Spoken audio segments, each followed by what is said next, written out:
Bismillahirrahmanirrahim. Assalamualaikum warahmatullahi wabarakatuh. Bapak Ibu sekalian, sahabat Sinergi, mitra PT BES, kami dari tim konsultan ingin berbagi sharing bagaimana cara membuat larutan ekofarming. Seperti yang kita saksikan di depan saya, ada 3 jenis larutan yang akan kita campurkan ke dalam ekofarming. Yang pertama, ini larutan air tetes tebu atau istilah lain molase. Yang kedua, air kelapa, dan yang ketiga, air mineral biasa. Ketiga jenis pelarut ini memiliki beberapa spesifikasi. Air tetes tebu atau nama lain molase itu selain untuk menambah nutrisi dari mikrobiologi atau sebutnya bakteri positif yang ada dalam ekofarming, jadi Bapak Ibu sekalian tidak harus menambahkan molase, jadi cukup dengan. Dan yang berikutnya ini larutan kelapa.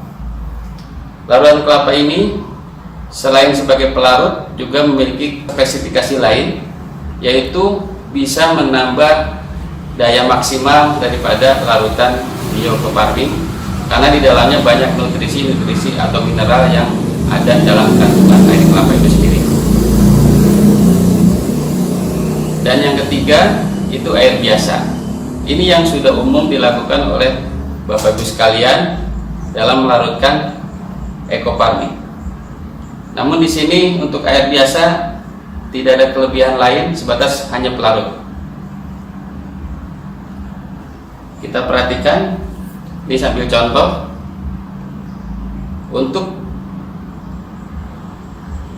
ekofarming yang akan kita larutkan, ini bentuknya, kita buka.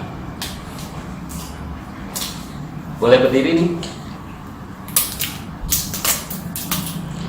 Nah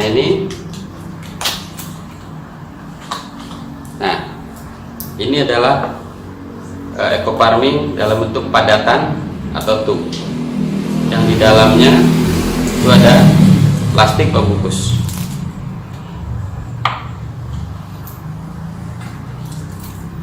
Ternyata di dalam tub ini juga dalam kemasan ada buku petunjuk untuk penggunaannya, baik kebutuhan jenis tanaman maupun dosis standar yang ada dalam brosur ini.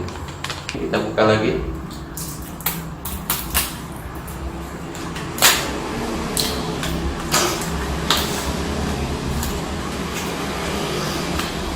Ya, sama juga. Kita perhatikan ada pembungkus plastik dan lembab ya. Tutup lagi. Juga di dalamnya dilengkapi dengan sama seperti tadi brosur itu. Nah, nanti ini dalam proses penghitungan dosis ini sangat bermanfaat.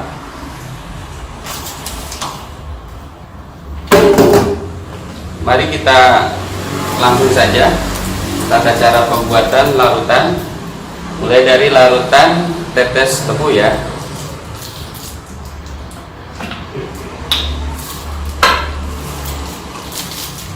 Kita buka plastiknya atau bisa diremas dulu di sini supaya lebih mudah dalam pelarutan dan tangan juga tidak kotor. Dan kenapa di dalam plastiknya? Ini satu alasan supaya tangan kita barangkali kalau yang masih belum disterilkan bisa menunjukkan kontaminasi. Ini maaf contohnya tidak pakai alat sarung tangan, tapi sengaja saya supaya lebih steril, jadi di permukaannya di dalam plastiknya saja. Kita masukkan.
ekoparmin yang sudah dihancurkan dan dimasukkan ke wadah yang akan kita jadikan biang ekoparmin. Selanjutnya kita campurkan molase atau air es tebu ini menjadi pelarut.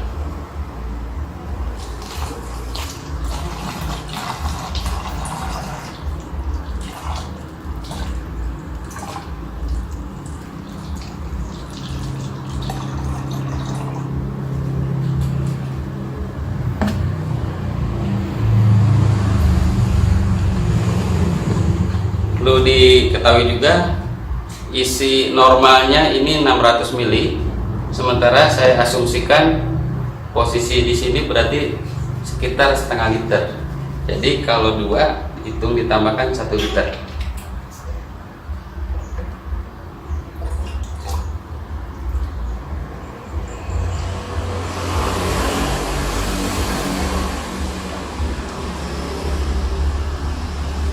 Larutan dari air kelapa.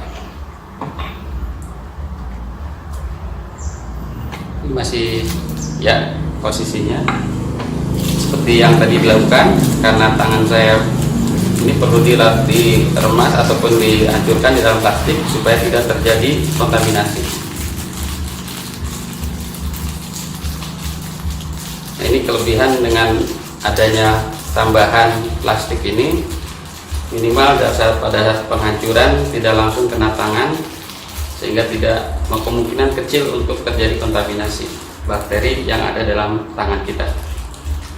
Kita masukkan ke sini.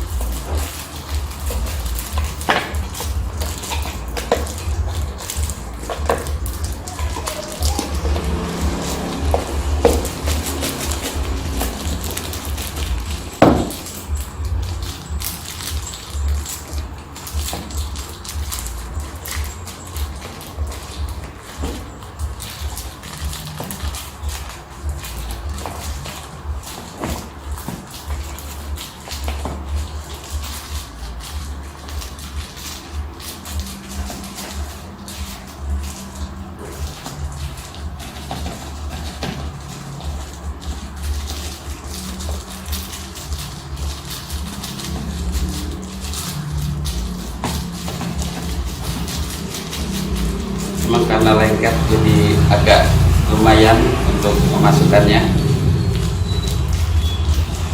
tapi nggak masalah, yang penting bisa masuk semuanya dengan ukuran yang sama. Kita tutup.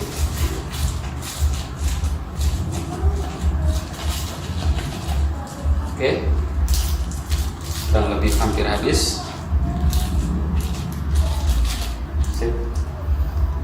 Kemudian ini hasil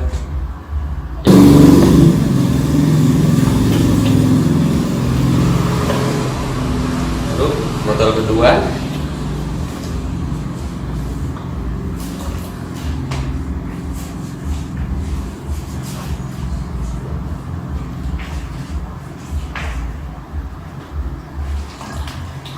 Kita petak sedikit supaya ampas bisa langsung masuk. Selesai untuk pembuatan larutan biang ekoparmin dengan bahan pelarut air kelapa, dan proses penutupan harus rapat juga, kemudian diaduk. Ini hasil yang sudah jadi biang ekoparmin dengan pelarut air kelapa. Kita lanjut berikutnya untuk larutan dengan air mineral atau air biasa. Air biasa kita hancurkan dulu supaya lebih memudahkan.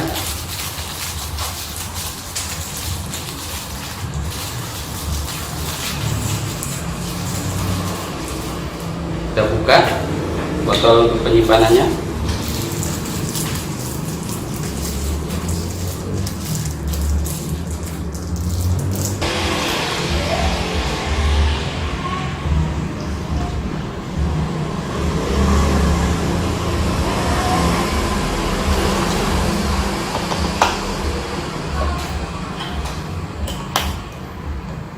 contoh kedua.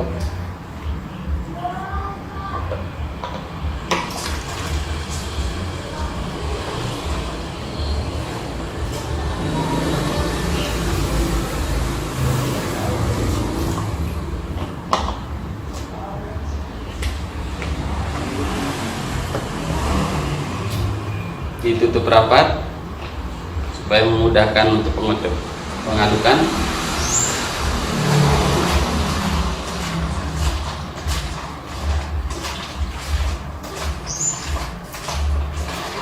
Inilah larutan yang sudah jadi dengan pelarut air mineral biasa.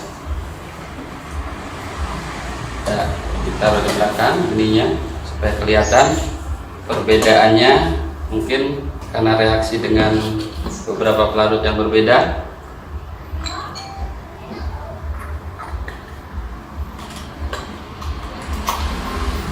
Nah, ini kita susun dulu supaya kelihatan lebih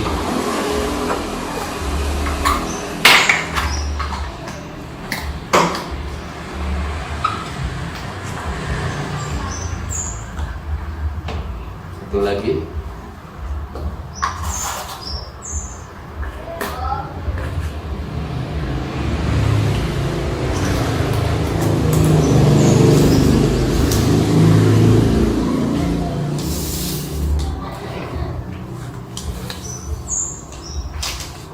Inilah hasil dari pelarutan Ecoparmin dengan 3 jenis pelarutan, yaitu air tetes tebu molase, ini dengan air kelapa, dan satu lagi dengan air mineral. Secara fisik kelihatan hampir mirip ya, anggapnya sama. Tapi yang membedakan nanti hasil dari pelarutan ini tentunya akan memiliki efek yang berbeda-beda. Yang pertama, ini jelas dengan molase kita tidak perlu lagi menambahkan molase untuk dalam waktu penyimpanan yang lebih lama. Yang kedua, ini juga sudah mengandung mineral, bahkan ya air kelapa itu juga di dalamnya ada glukosa. Jadi ini sudah tidak perlu lagi ditambahkan molase atau nutrisi mikroorganisme. Yang ini yang terakhir, ini mesti ditambahkan molase kalau disimpan lama. Terus untuk nanti pemakaian berikutnya setelah selesai membuat larutan, ini menjadi ukuran bahwa larutan ini nanti akan dibagi dalam bentuk dosis ataupun penghitungan konsentrasi dalam aplikasi penyemprotan. Nanti pada sesi berikutnya kita akan terangkan atau sampaikan materi tentang bagaimana cara menghitung dosis dan konsentrasi penyemprotan. Demikianlah untuk sesi ini kita akhiri, bahwa dengan Ecoparmin insya Allah kita siapkan larutannya, tinggal aplikasi, mudah-mudahan bisa akan lebih bermanfaat untuk petani, khususnya solusi buat petani.